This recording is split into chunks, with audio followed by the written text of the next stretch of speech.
So the way it works is our client has this space, but you can use a very small amount of space very efficiently. A lot of people in the healthcare space aren't typically business savvy as they need to be with managing all of the options out there. An average rental fee for the majority of users on demand are typically paying around $99 an hour to access the room. I have clients that are like, oh, what is my building owner going to say if I'm implementing this? It's not a ton of foot traffic. It's not like all of a sudden you have a barrage of users coming to your space. All right, guys, we got a cool, interesting medical tenant. I feel like I was talking to Shannon before this episode started, and I was like, we only had like one person we talked about with like medical office or medical space or anything like that in commercial real estate. And so without further ado, we got Shannon Sebrin from Cloud Med Spas, and she's the business development VP there. She's also the co-founder, and I'm excited to talk about this. We've been trying to do this podcast for forever and happy to finally get her on here. So Shannon, thanks for your time today, joining us from San Francisco, California. Thanks, Jesse. Happy to be here and excited to connect with your audience. Yeah. So Shannon, tell us a little bit more about Cloud Med Spas, and what you guys do, what problem you guys solve, and let's jump in. Yeah. So thank you. So first and foremost, Cloud Med Spas is a health tech platform, not dissimilar to Airbnb.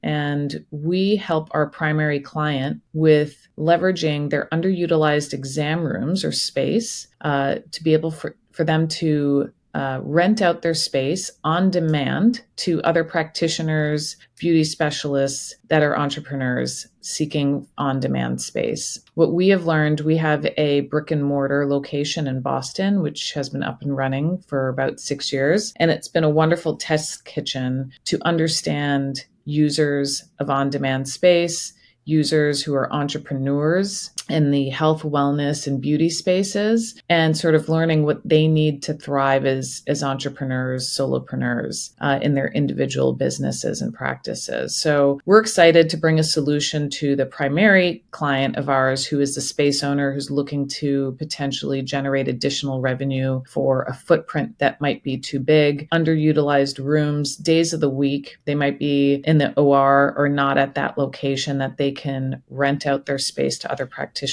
and to also provide a solution for the entrepreneurial practitioner to affordably access healthcare space, beauty space when needed, as opposed to signing a traditional lease. Yeah, I think that's very interesting.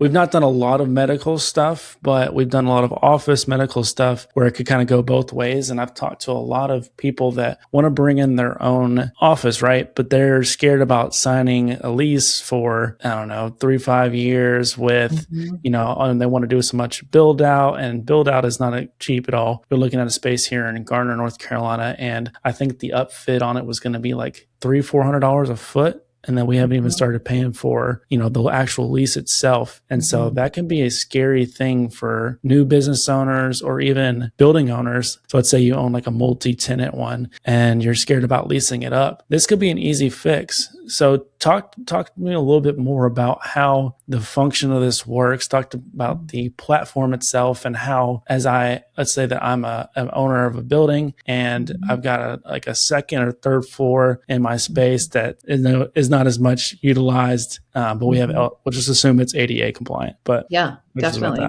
So, and as I answer that question too, just sort of, the genesis and what the pandemic has done to healthcare and medical space, I think, what we saw during the pandemic is a lot of people go telehealth and understand that there is more flexibility with managing patients using space than we did things, conservatively prior to pandemic, right? We had to be forced into telehealth and using space less often to see patients and to manage that relationship. And since then, there's a lot of practices that have really revisited managing that huge overhead cost, right? And we are also seeing a collaboration of specialties wanting to sort of be under the same roof, similar to like a WeWork model, multiple specialties wanting to sort of collaborate collaborate at a health and wellness destination. It organically generates additional patient referrals for the practitioners in the space, and you sort of benefit by working amongst different like-minded,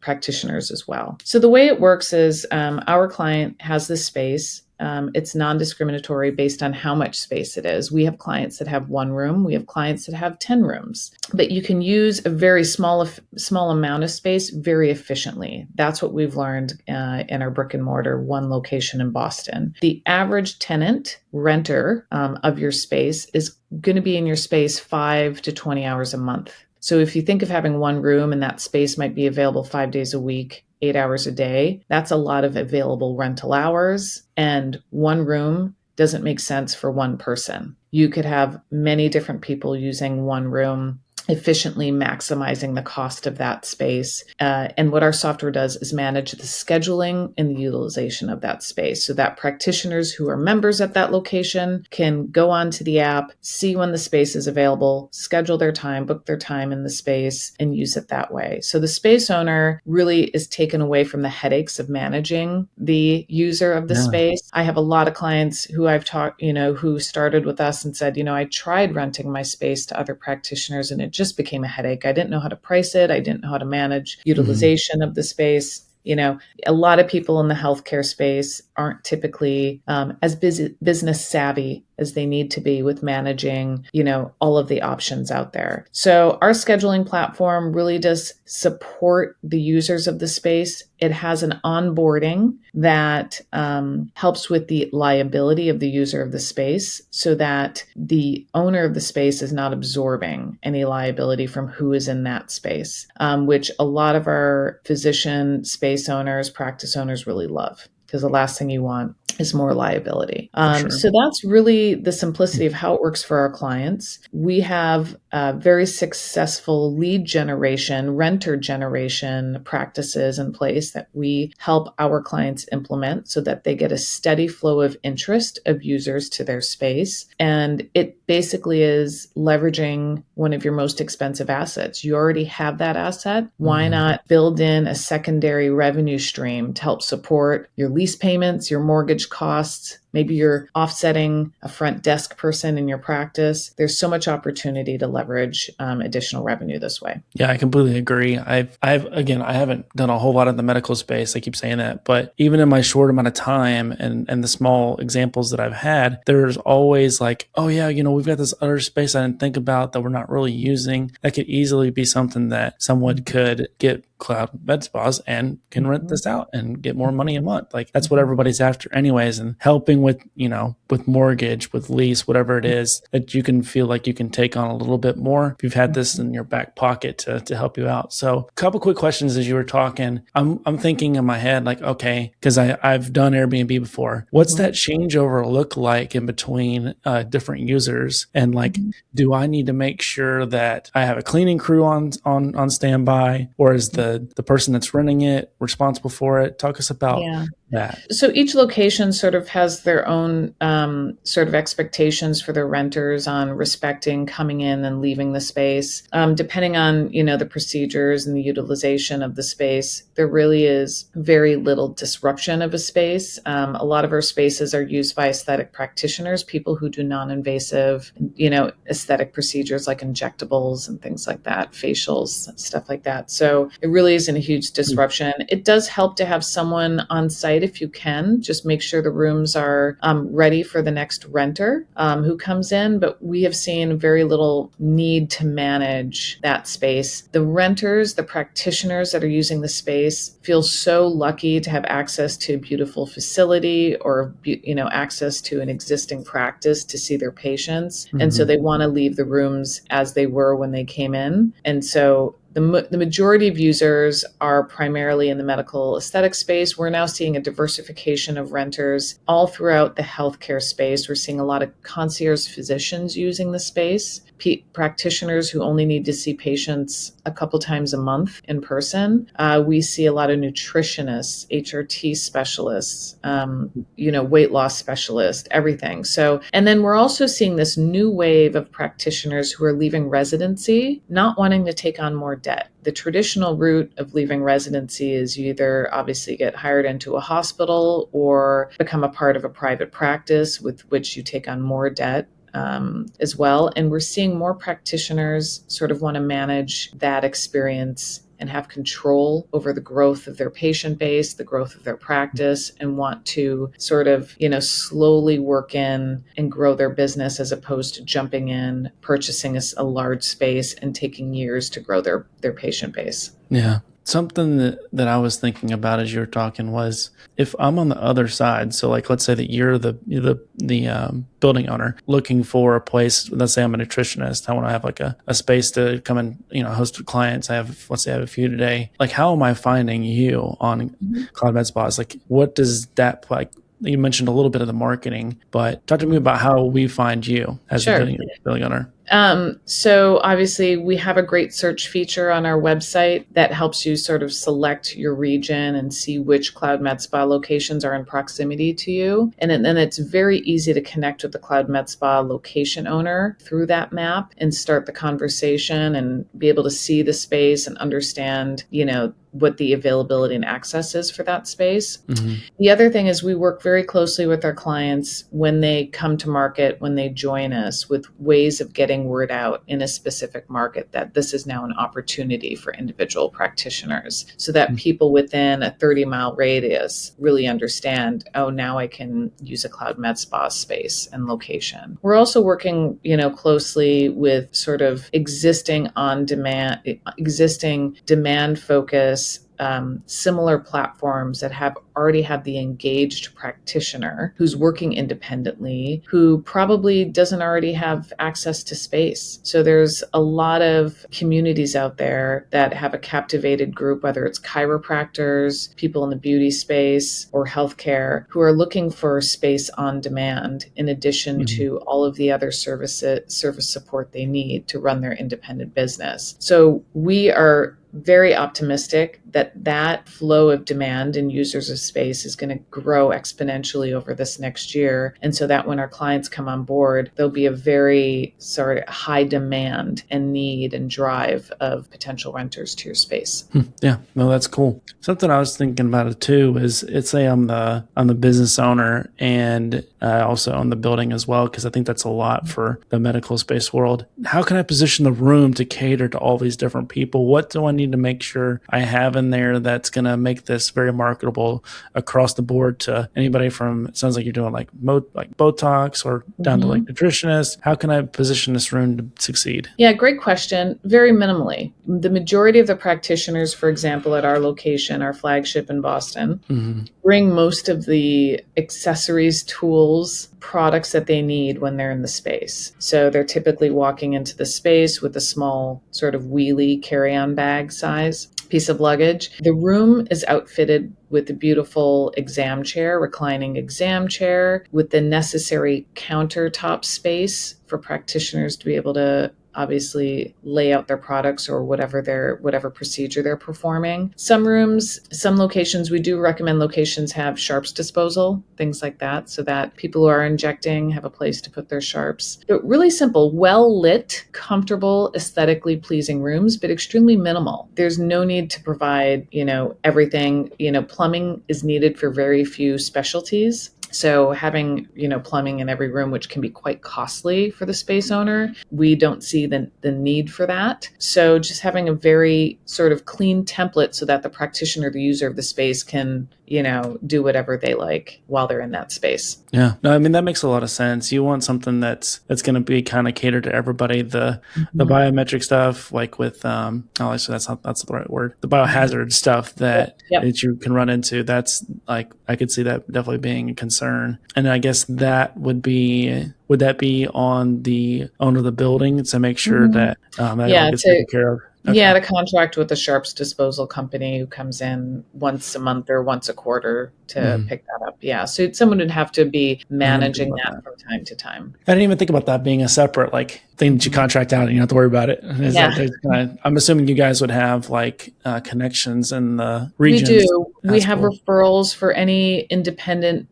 business service needs that these renters typically look for. So we have those resources to point people in the right direction. And then Hmm. I think what might help too for your listeners is understanding what are the financials? What does this mean actually financially?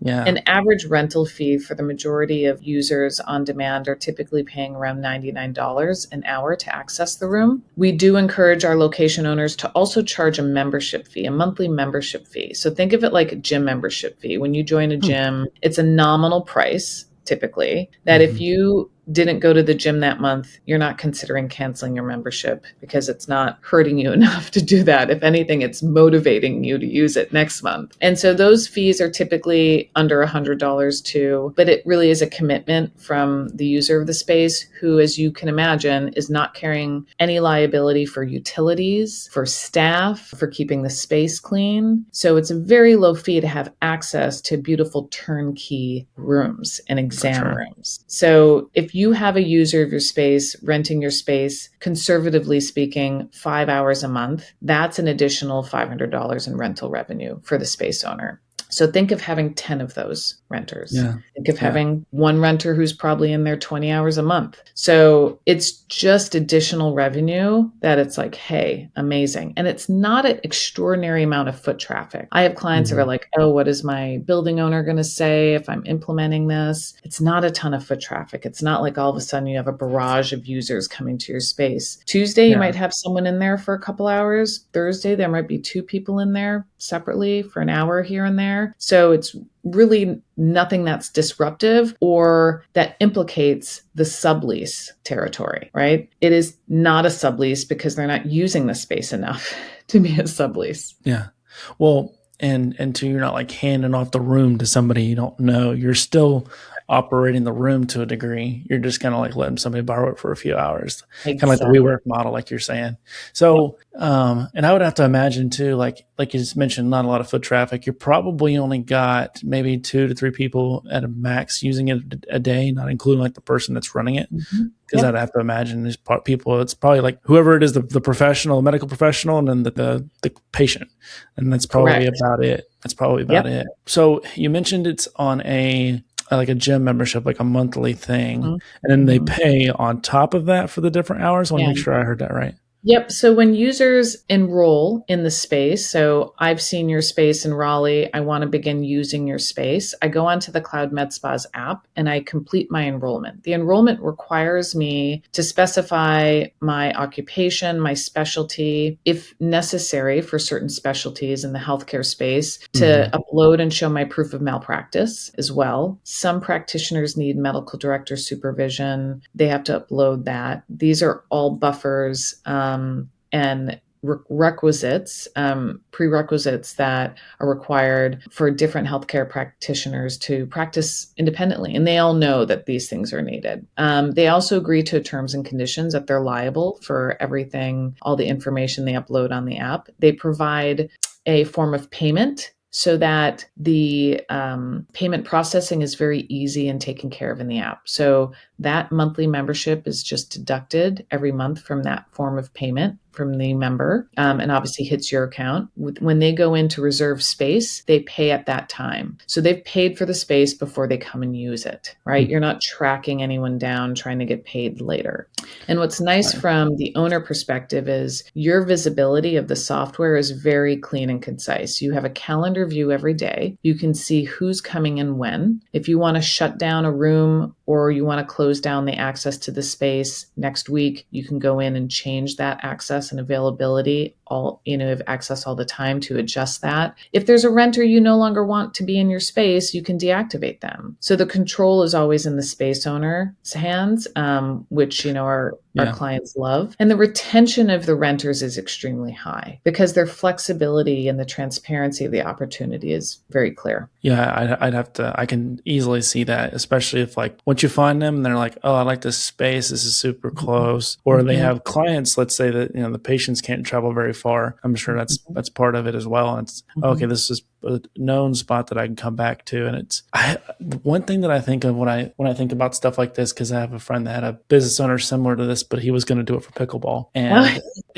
basically like very similar to this, but for like you would reserve the court at a certain time, Yeah. right? Yeah. And hopefully I'm not like divulging that, but it'll be fine. But basically, I lost my train of thought. Like how to like preventing overbooking is probably very similar to Airbnb in the sense of like, Mhm. okay, someone's already taken it. Mhm. I'm assuming this would allow the people to like book out way ahead of time. Yeah, Yeah, that's a nice. lot of practitioners know their patient schedules far in advance. The way we see their behavior with booking at locations tends to be more last minute. So if I'm a practitioner, obviously I'm typically booking patients as they're leaving me, right?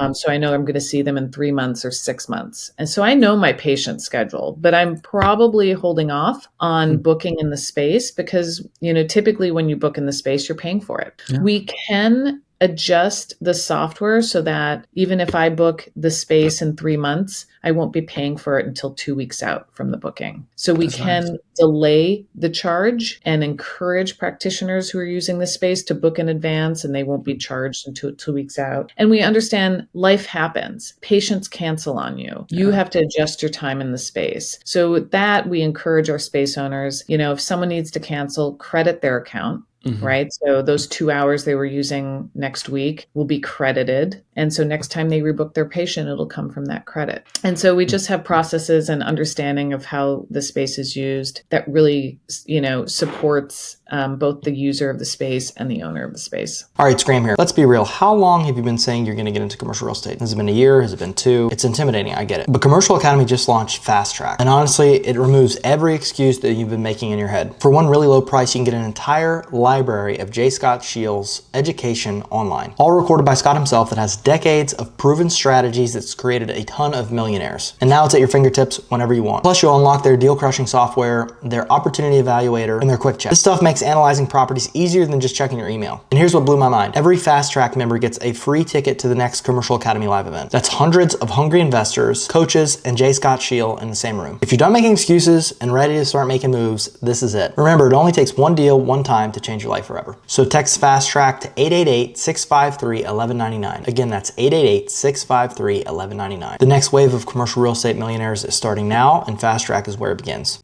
That's really cool. You guys have really put a ton of thought instead of this, Yeah. and like Yeah. you can tell it. So tell me, like, let's back up all the way. Tell me more about why you guys founded this. Like, Yeah. what brought you to see this problem? Like, we understand Yeah. the problem, we understand the solution at this point. Tell us, like, what brought you to the problem? Well, it's my partner Iggy Fanlo, who is the original founder of Cloud Med Spas. He's a curious problem solver and has taken a few companies public. He learned the fact that the majority of people in the hair salon space are not W-2 employees. Hair salons, as you might know, if you have a barber you go to regularly, primarily rent chairs. They learned early on that the beautician or the stylist relationship with their client is what holds, right? The client is not coming to that salon because it's, salon X. They're coming because they want to see Joe, and Joe does a great job cutting their hair. So when Joe moves 5 miles away, so do the clients. The clients go to where Joe is because that's the owner of the relationship. So hair salons learned really easily, I can't employ these people. Why am I employing them? Because when they leave, they take my clients with them. So they became renters of chairs, very similar to what we did. And we also saw a huge movement in the medical aesthetic space, the non-invasive procedures, the injectables, the fillers, the device procedures, that one of the biggest issues with med spas was a revolving door and the inability to retain practitioners at med spas. Practitioners were trying to go out on their own. They started to learn they owned the patient relationship, that the patients were loyal to them. So they didn't want to earn $20 an hour. They wanted to earn $500 an hour because they knew what the patients were paying. Oh yeah. Right.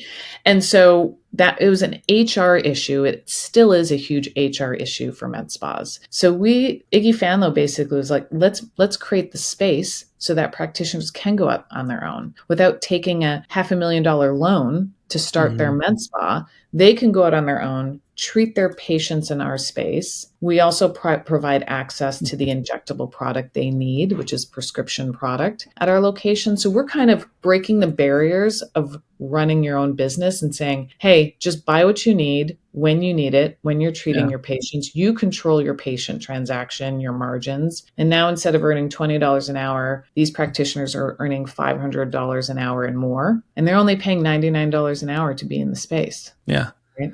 And they're Yeah. working 5 hours a week, not 40, and they're making a lot of money. Yeah.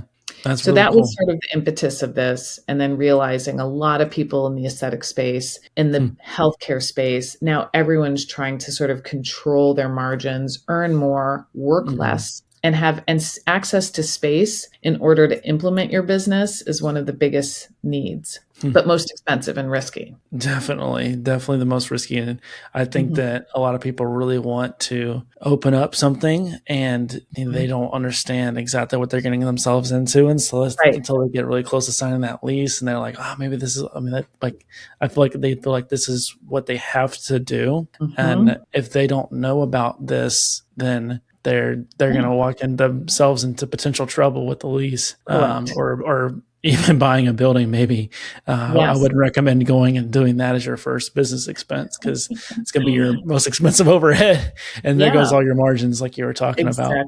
I know you guys do a lot of stuff with the regulatory, like the HIPAA and things like that. I wanted to give you a chance to kind of speak on that, and then I think you covered payment processing pretty good, because it's pretty much just between the owner who's at least in the space that doesn't have anything to do with insurance to the patients or anything like that. So I mean that's honestly pretty simple. It's very much like a hotel, right? So we're renting out the rooms. We don't have visibility as to who the patient is and what transaction is happening. And because of that, that's HIPAA compliant. So Jesse, you could be behind a closed door, doing XY procedure, charging $1,000, and we don't know, and the owner of the space doesn't know.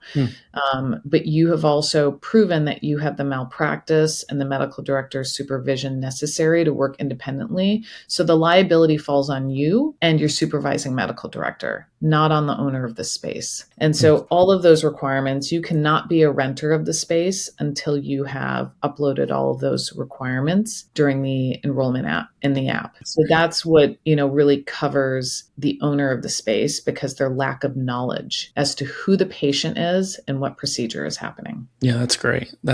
I feel like a lot of people in the Airbnb world, they're like, well, they paid for the room. I don't, it's like, yeah, you're sweating a phone call sometimes of like, what's this person going to do to my apartment, or whatever it is that you're renting out your house. Like, what's nice is when you rent through Airbnb, obviously they support the owners with the insurance and the buffer to take care if anything happens, right? That is in theory what we're doing. We're making the user of the space liable, not the owner of the space. Yeah. That's awesome.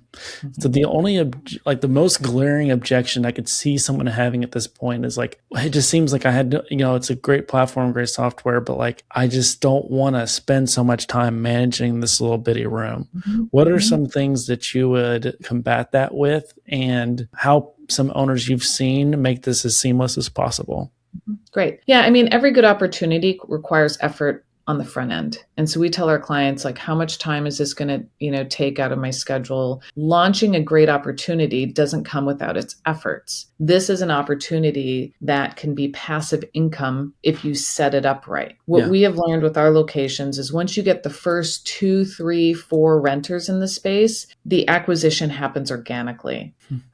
We have seen, but getting those first 2, 3 in a market where they're not familiar with Cloud Med Spa's opportunities is, really explaining a nuance. It's sort of like when people were convincing you to take an Uber for the first time. You're like, I don't get it. I'm not getting in some random person's car. And now we do it without thinking. It's a little bit what we're offering, right? It's getting people over that hump of, this is like a WeWork opportunity. This is like an Airbnb that's already been tried and true, and it works for this industry. So once you get those first 2, 3, 4 renters in your space, helping them become advocates and motivators of this opportunity, most of them are going back to another full-time job, whether it's at a hospital or another practice. They're telling their peers, hey, like, I'm running my own business now. I don't Mhm. pay for a lease. I'm accessing this beautiful space at this medical practice across town. I get to control my patients, who they are. I get to grow my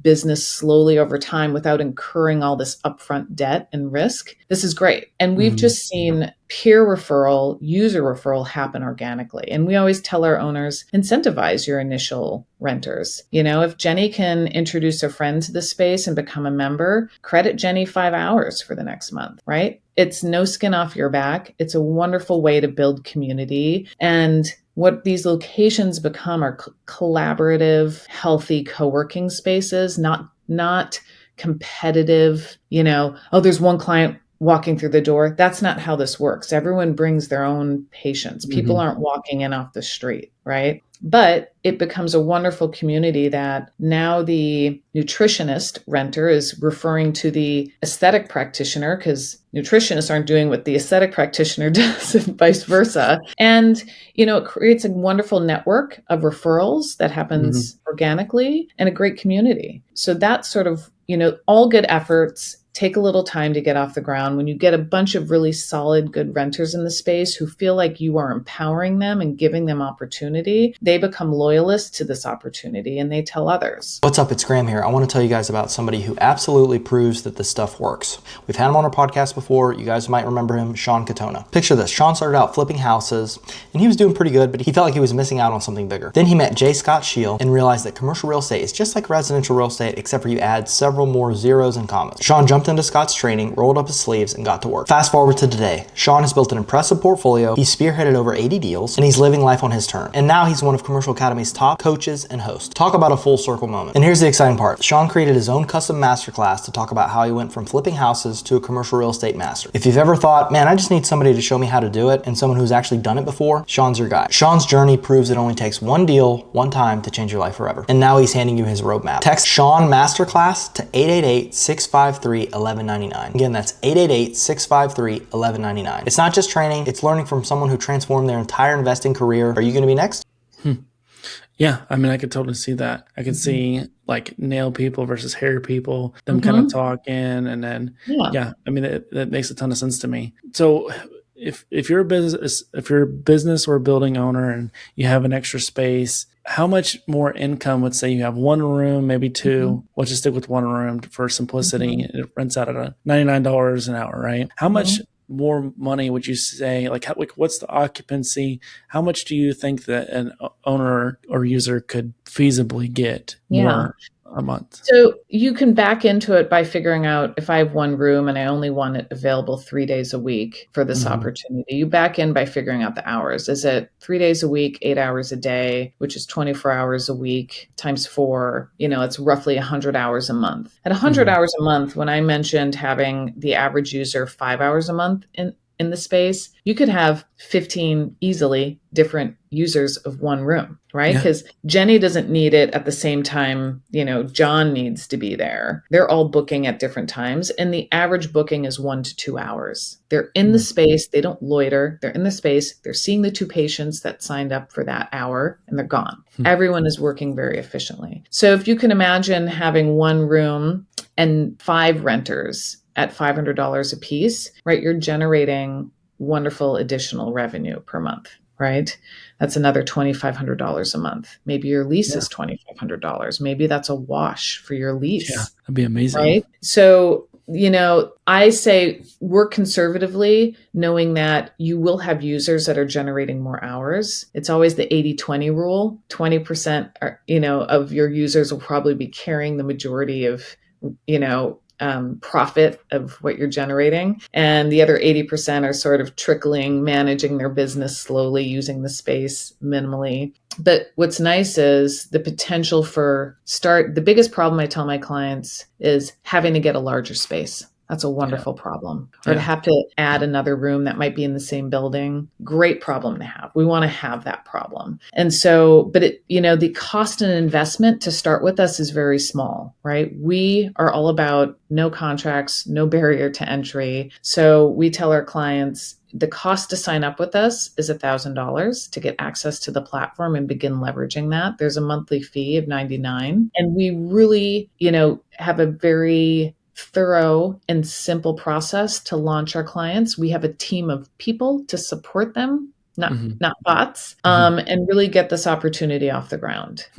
So, it's a very low cost to leverage a long-term opportunity for passive income. Yeah. Trying to think back at what our Airbnb costs were, just kind of like, kind of comparing like how much it was a month. I want to say our pricing tool was like 70, $80 alone. And it wasn't even for like cleaning software and, all that other stuff that we had on top to try to like, maximize the money that we were making. But, that's actually very reasonable. So $1,000 for access, $99 a month. One-time fee. That's a one-time fee. Okay. And then $99 a month. Yeah. So really low out of pocket. I mean, one membership fee could basically cover that $99 a month, right? Whatever. There is a margin that we do take on the rental fee. So, but if you are not renting, we don't make money. So we're incentivized for our clients to do well and generate a ton of revenue. And we're constantly tweaking and updating the software, making it better, more user-friendly, listening to what the users of the space need, supporting them with those tools. Yeah. The best businesses listen to their customers and make adjustments as needed. That's what I've seen from across the board. It's what all of my mentors have advised us with like business ventures and stuff that I've done. Is there any like new offerings that maybe somebody that's, been using Cloud Med Spas for a while that, you guys have recently implemented that you wanted to kind of talk about? Yeah. I mean, so any clients that have been with us for a while? Sorry, I don't know if I didn't phrase that correctly. So somebody that has been with you guys for a while that may not know about a new innovation that you guys have recently changed. So we are launching EMR in Q1 of this year. That is electronic medical records, specifically for the aesthetic practitioner. We've heard from them. They would like access to a smarter AI-based EMR platform. So we're launching that. Obviously, to help support those practitioners. We are always looking at expanding and having more coverage and access to on-demand space. So that is something we're going to just grow locations. We want to have more and more locations so that renters can have space. What we have realized is that having 10 locations in a specific market is not a negative thing. Franchises tend to think, oh, I want territory management. What we've realized is that one location is not like the other. And so we have practitioners who want to be multi-location members in a marketplace, because at the end of the day, the clients, the patients do not want to travel far to see their practitioner. And so you might have a practitioner or renter be a member of two locations that are 10 miles apart because they're treating different patients, in different areas, different days of the week. So we're just really excited about that growth and the ability to drive more renters through ongoing partnerships we're working to develop, more renters very quickly and efficiently to all of our space owners. That's really cool. Yeah, I mean, you mentioned not being very far from, you don't want to live very far from where you actually are going to have your office at. And then 100%, I think that makes a ton of sense, make it regional and stuff. I feel like there's several medical practitioners in the area that I know of that have a bunch of like local offices, like maybe little satellite type of offices. So I mean, honestly, that makes a ton of sense. One of my last questions, because I know you have a hard stop, I'll let you go. What's your one piece of advice for someone that's trying to launch their independent space and help them be successful? So if you're a space owner, primarily, is that what you're asking, Jesse? If you're a space owner so if you're a space owner and just like a piece of advice you'd give them to help them be successful with Cloud Med Spas? Yeah, I would just say, obviously, it's about building community and really sort of leveraging. There's so much opportunity for shared space going forward. We did not invent shared space. It's been around for a while, but there's opportunity to invest in commercial real estate, implement this opportunity specifically in marketplaces that are really seeking independence and entrepreneurship. And that's what we have learned about specifically is the aesthetic marketplace is constantly seeking entrepreneurship. How can you best support those entrepreneurs and empower them to be successful? You will win. And so the real estate aspect is extremely important. And there's a larger marketplace of players who cannot afford real estate than there is who can. right? There's very few people who can buy cars. So you take public transportation or you rent a car as needed. So how do we sort of support people who want access to space but cannot afford it, because that's a much larger marketplace? And so if you are a space owner, this is a great way to do that. Yeah, completely agree. Very well said. Well, Shannon, thank you so much for your time. Where can our listeners learn more about you guys, what you guys have going on, and maybe even just you specifically? Yeah, so I'm easy to reach by email. My email is Shannon, my first name, at cloudmedspas, it's plural.com. You can find us on our website to learn more information. And I also text me, reach out to me, set up a call, and just be curious to understand how could you potentially leverage and implement this model at your location. I'm happy to have that conversation, review a pro forma. My number is 773-398 1999, and I'm happy to connect with anyone that's interested. Yeah, and we can make sure we have that in the show notes as well. Great. Awesome. Awesome. Shannon, thanks so much for your time today. Thanks, Everybody, Jesse. we'll see you guys in the next podcast.